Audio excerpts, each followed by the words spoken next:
దళితుడైన నెల్లూరు నగర commissioner vivo నద్దర్ని BJP బెదిరించడం సరైన పద్ధతి కాదని ఎస్సీ ఎస్టీ బీసీ మైనారిటీ అధ్యక్షుడు అశోక్ అన్నారు.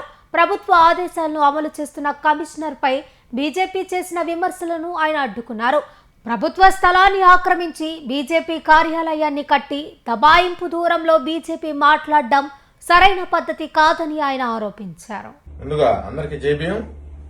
ఈరోజు మన నెల్లూరులో జరిగిన ఏదైతే మినీ బైపాస్ లో బీజేపీ పార్టీ ఆఫీసు అని పిలువబడే గవర్నమెంట్ స్థలం అడ్డగించి గత 30 సంవత్సరాలుగా బీజేపీ పార్టీ ఆఫీసు అక్కడ నడపడం జరుగుతుంది.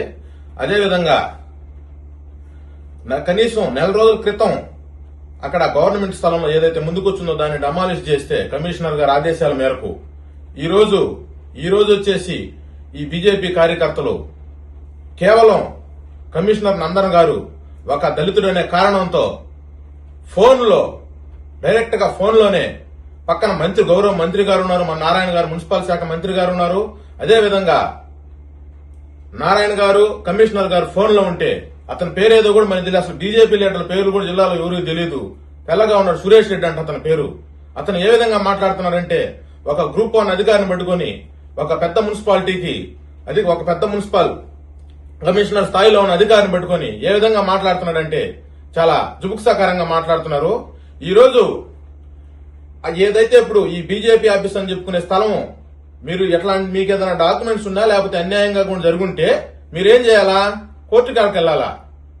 కోర్టు కాడికి వెళ్లకుండా ఏం వెళ్లకుండా కమిషనర్ గారిని ఇక్కడికి రమ్మంటారు మీరా? అంటే ఏది మీ ఉద్దేశం? కమిషనర్ వస్తే దౌర్జన్యం చేసేదానికా?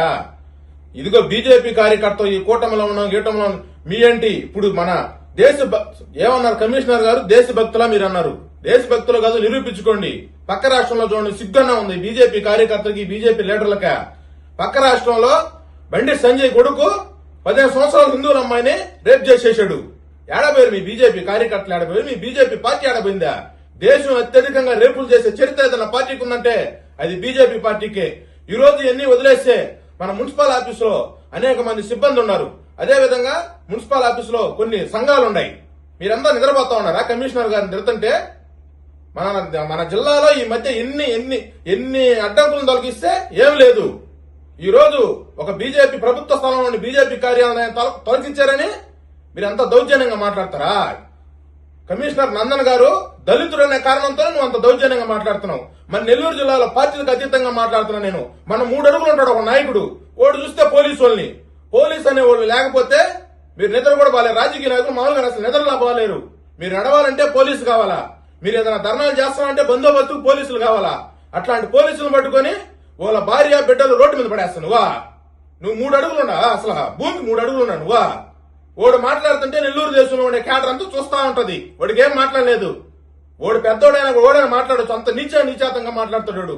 అదే విధంగా గవర్నమెంట్ ఆఫీసర్ని ఎవరైనా కూడా ఇట్లాంటి దుర్భాషలు ఆడితే ఇకన పై స్థాయిలో గౌరవ ముఖ్యమంత్రి గారు ఖచ్చితంగా కఠినంగా వాళ్ళ మీద వాళ్ళు ఏ పార్టీ అయినా, మన పార్టీ అయినా ఇంకో పార్టీ అయినా కూటమైనా ఏదైనా కూడా వాళ్ళ మీద ఖచ్చితంగా చర్యలు తీసుకోవాలా.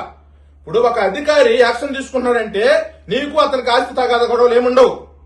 ఏదైతే దానికి సంబంధించిన శాఖ మంత్రివర్యులు ఎమ్మెల్యేలు ప్రభుత్వం నుంచి ఏదైతే నియమాలు వస్తాయో ఓట్లకు లోబడే అధికారి పనిచేస్తాడు. నీకు ఏదైనా దమ్ము ధైర్యం ఉంటే లీడర్ని అడిగి చూసుకో.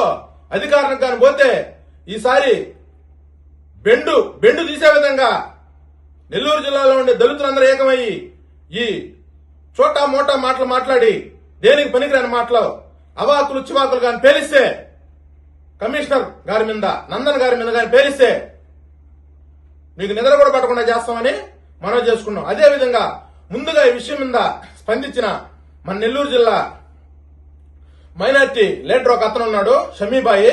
అతను ఏ విధంగా అయినా సోషల్ మీడియాలో వచ్చిన చెడు మీద గానీ మంచి మీద గానీ వెంటనే స్పందిస్తాడు. మరి ముఖ్యంగా దీని మీద స్పందించిన షమీబాయి కూడా మా ధన్యవాదాలు తెలుపుతూ ముందుగా కమిషనర్ ఆఫీస్ లో ఉండే సిబ్బంది మేల్కోవాలా. ఇప్పుడు మీకు ఏదైనా సమస్య వస్తే మీ ముందు కమిషనర్ గారు నిలబడతారు. ఆయనకి ఈ విధంగా వాళ్ళు ఫోన్ చేసి బెదిరిస్తుంటే ఏం చేస్తున్నారు? మీరేమేం చేస్తారు అందరూ తెలుసు. ముందు దీని గురించి ఆలోచించండి. ధర్నాలు చేయాలా? రాష్ట్ర రోగాలు చేయాలా? మీరు టైప్ చేయడం కాదు, వచ్చి బయటకు వచ్చి మాట్లాడండి. మా కమిషనర్ గారు సొంతానికి ఏం చేయలేదు, అధికారులు చెప్తారు, లీడర్లు చెప్తేనే చేశారని మీరు మాట్లాడాలా? చేసేదేముంది? గవర్నమెంట్ స్థలంలో ఉండి దాన్ని డమాలిష్ చేసే దానిలో తప్పే ఉంది. అంటే చెప్పి మీ బీజేపీ చెప్పిందా గవర్నమెంట్ స్థలాలు ఆక్రమించుకొని మన పార్టీ ఆఫీసులు కట్టాలని? లేకపోతే మీరు ఇప్పుడు కోటాది కోట్లు ఉండే వాళ్ళు అక్కడికి వచ్చేది మనిషికి 10 లక్షలు వేసుకోండి, ఒక ఆఫీస్ కొట్టండి, లేకపోతే ఒక ల్యాండ్ కొనండి, ఎవరినైనా కట్టండి, ఒక ఆఫీస్ కట్టి ఎవరినో పిలుచుకోండి మీరు. అంతేగాని ప్రభుత్వ స్థలాల్లో గవర్నమెంట్ స్థలాల్లో మీరు మీ పార్టీకి మీరు ఆఫీసులు కడేసి గందరగోళాలు చేస్తుంటే అధికారులు చూస్తూ ఉండాలా? ఇకనైనా బుద్ధి తెచ్చుకొని మారి శుద్ధంగా ఉండండి.